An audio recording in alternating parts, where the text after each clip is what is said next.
Channel আমি সুতপা আবার চলে এসেছি একটা নতুন দিনে। সবাই কেমন আছো? নিশ্চয়ই ভালো আছো, আমিও ভালো আছি। তা সকালে যেমন সব কাজ করে স্নান করে চলে আসি রান্নাঘরে, সেরকমই এমনকি আজকে চা খাওয়া হয়ে গেছে। তারপর দেখো টিফিন বানিয়েছি। এটা হচ্ছে গিয়ে গোলা রুটির ডিম টোস্ট। এটা দিয়ে আজকে শুরু করলাম টিফিনটা দিয়ে। আর এইটা বেশ করতে ঝামেলাও হয় না, আবার তাড়াতাড়ি হয়ে যায়, খেতে বেশ ভালো লাগে, তাই না? তা টিফিনটা সবাই করে নেব, তারপর একে একে রান্না বসাবো। তারপরে নিচে দেখো বেগুন, দেখো কচিটা কি মানে কচি বেগুন কি সুন্দর দেখতে পাচ্ছ। এরকম বেগুনের তরকারি খেতে ভীষণ ভালো লাগে, তাই না? তা আমি আজকে তরকারি করব না, নুন হলুদ মাখিয়ে বসে দিলাম ভাজা, কচি কচি বেগুন ভাজা। উল্টে পাল্টাতে বেগুনটা ভেজে নেবো। তাহলে বলো সবাই কেমন আছো? নিশ্চয়ই ভালো আছো। কাছে দিয়ে দেশে দেশে বাইরে যেখানে আছো সবাইকে অনেক ভালোবাসা, আর বদলকে কোনো ছোটদেরকে অনেক অনেক ভালোবাসা। তো দেখো বেগুনটা লাল লাল করে ভেজে নিচ্ছি। এই দেখো তুলে নিয়েছি বেগুন ভাজা। আর তোমরা তো প্রত্যেকে জানো ভাজাভাজি আমার মেনুতে থাকে, আর আমি তো সব রকম নিয়ে ভিডিও দিই, তার জন্য দেখো বেগুন ভাজা তুলে নিয়েছি। তারপরে বেগুন ভাজা তেলের মধ্যে দেখো কাঁকরোল কেটেছি, কাঁকরোলগুলোকে এবার ভেজে নেব। তার জন্য লবণ আর হলুদ দিয়ে দেবো। এবার উল্টো পাল্টে ভালো করে ভেজে নিই তারপর আমি আসছি আবার। তোমরা তো জানো ভাজাটা বসায় আমি না বাই সেটা দেখাই, পুরোটা দেখাই না, কেন যেহেতু নাড়াচাড়া করতে হতো এত সুন্দর ভাজাভাজি করলাম, তার জন্য যাতে কোনো মশলার দরকার হয় না। দিয়ে দেখো হয়ে গেছে, দেখতে পাচ্ছ কালার দেখে বুঝতেই পারছো। এবার কাঁকড় ভাজাটাকে নামিয়ে নেবো।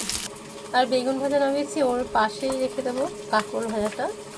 একটা থালার মধ্যে তো আমি নামাই, যারা আমার পুরনো বন্ধু তোমরা সবাই জানো যে এরকম সুবিধা হয় আমার। দেখো সবটা নামিয়ে নিয়েছি। আর বলে কিনা কাঁকরোলে নাকি অনেক ভিটামিন, কাঁকরোল খাওয়া খুব ভালো শুনেছি। তাই বেগুন ভাজা আর কাঁকরোল ভাজা তো হয়ে গেল। ওই তেলের মধ্যে দিয়ে দেবো কিছুটা রসুন, যেটা কুচি কুচি করে রেখেছি। এই দেখো রসুনটা হালকা একটু ভাজা হতে দেবো। রসুনটা তো একটুখানি ভাজা হয়ে গেছে, এর মধ্যে দিয়ে দেবো পেঁয়াজ। সবই অল্প অল্প দেবো। পেঁয়াজটাকে একটু ভাজা করে নেবো। তার মধ্যে দিয়ে দেবো কেটে রাখা আলুগুলো দেখো মানে পোস্তর আলুর থেকেও ছোটো ছোটো করে কেটেছি।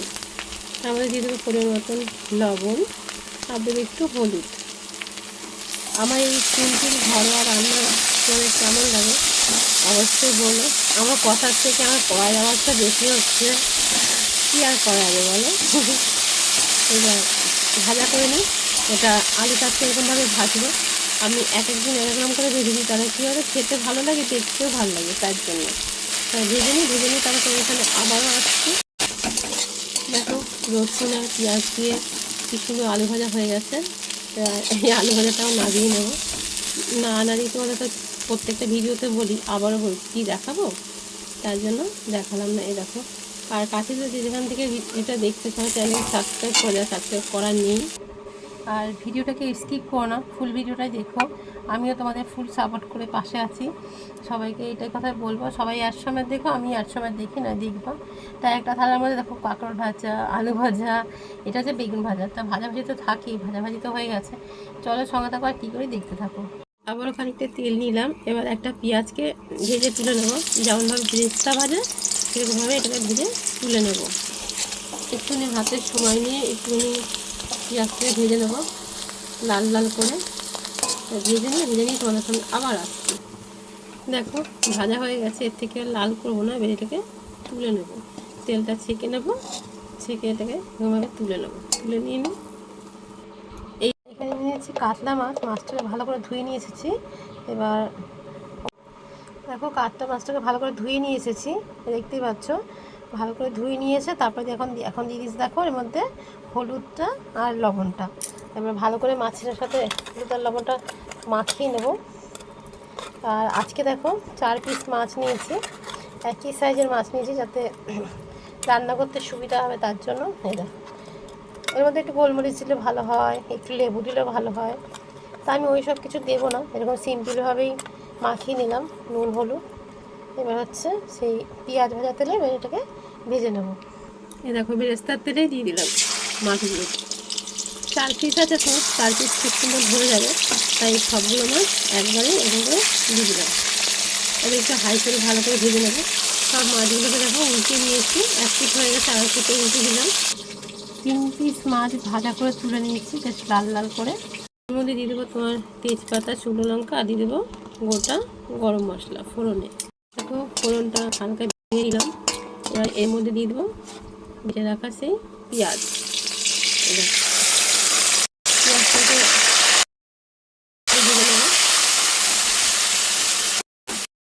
একটু লাল করে ভালো করে পেঁয়াজটা ভেজে নেবো।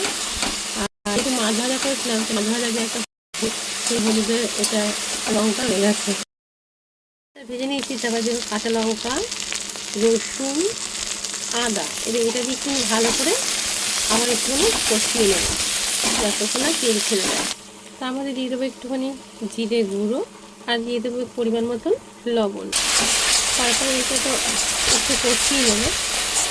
যেহেতু জিরে গুঁড়ো দিয়েছি, লবণ দিয়েছি, লবণ দিয়ে তো এমনিতেই মশলা তাড়াতাড়ি কষে আসে। তারপরে দেখো মধ্যে দিয়ে দেবো কাজু বাদাম বেটে রেখে সেটা আর পোস্ত। কাজু বাদাম আর পোস্তটা দিয়ে আবারও বেশ খানিকক্ষণ ভালো করে কষিয়ে নেব। দেখো যতক্ষণ না মশলাটা কষানো হয় ততক্ষণ না মশলার গায়ে তেল ছেড়ে দেয়। আর এই রান্নাটা তো হলুদ তো দেয় না, তাই আমিও দেবো না। সেরকমই এরকম ভালো করে মশলাটাকে কষিয়ে নিই। আমার ক্যামেরাটা কী হয়েছে জানি না, রান্না করতে করতে হয়তো ক্যামেরাটা একটু গোলা হয়ে গেছে, তার জন্য এরকম লাগে দেখতে। কিন্তু কালারটা কিন্তু খুব সুন্দর এসেছে, জানো তো। এ দেখো মশলাটা তো কষানো হয়ে গেছে, দেখতে পাচ্ছ। এই অবস্থায় এই টক দইটা আমার এখন ফেটিয়ে রেখেছিলাম, দেখো এটা টক দই ফেটিয়ে রেখে দিয়েছি। এবার দিয়ে দেবো, এবারে দিয়ে দেবো এবার পরিমাণ মতন টক দই। যেহেতু মাছের পরিমাণটা অল্প তাই দইটা আমি অল্প করে দিয়েছি। এ দেখো দই দিয়ে আবার বেশ খানিকক্ষণ কষিয়ে নেবো। দেখতে পাচ্ছ তরকারি নিচ থেকে লেগে গেছিলো, হয়ে গেছে কষানো, দেখতেই পাচ্ছ কেমন হয়েছে। এবার দিয়ে দেবো তোমার পরিমাণ মতো জল, খুবই অল্প পরিমাণে দেবো। এই দেখো জল দিয়ে দিয়েছি। এবার ঝোলটা একটু ফুটে যাক। দেখো তরকারিটা ফুটে গেছে। এবার দিয়ে দেবো সেই ভেজে রাখা মাছ। তা মাছ ভেজেছিলাম 3 পিস, এখানে 3 পিস আছে, সরি 4 পিস ভেজেছিলাম, এখানে 3 পিস আছে। দেখো এবার এটাকে ভালো করে একটুখানি ফুটতে দেবো। তোমরা চাইলে এটা ঢাকা দিয়ে দিতে পারো, তো আমি একটুখানি ফুটে যাক তারপর আসছি। দেখো বেশ খানিকক্ষণ পরে আবার চলে এলাম, অনেকক্ষণই ফুটেছিল, তারপর চলে এলাম। দেখেছো কতটা গাঢ় হয়ে এসেছে। এবার হচ্ছে গিয়ে নাবিয়ে নেবো। হয়ে গেছে আমার দই কাতলা।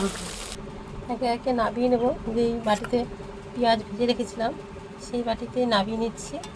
দেখো এক করে আরও একটা নাবিয়ে নিলাম। তার সাথে এক হাতে তো ক্যামেরা ধরতে হয়, তার জন্য খুব অসুবিধা হয়ে যায়, বুঝেছো তো। এ দেখো মাছগুলো নামিয়ে নিয়েছি, ওপর থেকে দিলাম গ্রেভিটা। তারপরে এই শুকনো লঙ্কাটা ফোড়নে দিয়েছিলাম, সেটা বেশ মিডিলে দেবো, তাহলে দেখতে খুব ভালো লাগবে। তার জন্য তার সাথে দিলাম দেখো তেজপাতা, আর ওপর দিয়ে দেবো সেই বেরেস্তা যে ভেজে রেখেছিলাম সেটা এর করে দিয়ে দেবো। দেখুন নামিয়ে নিয়েছি। তো কেমন লাগলো আমার দই কাতলা রেসিপি তোমরা অবশ্যই বলো। সবাইকে বলবো ভালোবেসে ভেবে পাশে থেকো। সবাই সুস্থ থেকো, ভালো থেকো। তোমরা আমাকে ফুল সাপোর্ট করে পাশে থেকো, আমিও তোমাদের পাশে সবসময়ের জন্য আছি। আর যারা নতুন আছে চ্যানেলটাকে সাবস্ক্রাইব করে পাশে থেকো। তাহলে আজকের মতন আসি, সবাইকে টাটা। সবাই সুস্থ থেকো, ভালো থেকো। দেখা নতুন ভিডিওর সঙ্গে আসি।